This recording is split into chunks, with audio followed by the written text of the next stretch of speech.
सर्वप्रथम मी गणरायाच्या चरणी प्रार्थना करतो की तुमच्या आयुष्यातला आनंद हा गणरायाच्या कणा एवढा विशाल असावा, तुमच्या आयुष्यातल्या अडचणी ह्या उंदरा एवढ्या लहान असाव्या आणि तुमचं आयुष्य हे गणरायाच्या सोड्या एवढं लांब असावं आणि तुमच्या आयुष्यातला प्रत्येक क्षण हा मोदकासारखा गोड असावा.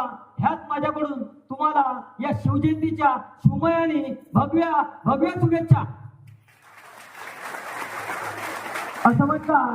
असं म्हणतात की जिथं मस्तक ठेवावं अशा नमस्काराच्या जागा हल्ली खूप कमी होत चालल्या आहेत, पण ज्याचं नाव ऐकतात हे मस्तक नतमस्तक झाल्याशिवाय राहत नाही. त्या म्हणजे राजमाता राष्ट्रमाता महासाहेब जिजाऊ.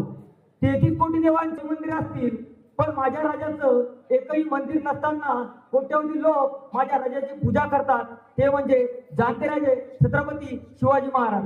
अरे देश धर्मवे मिटने वाला शेर शिवा का छावा था, महापराक्रमी परमप्रतापी एकही शंभू राजा था. ते म्हणजे धर्मवीर छत्रपती संभाजी महाराज.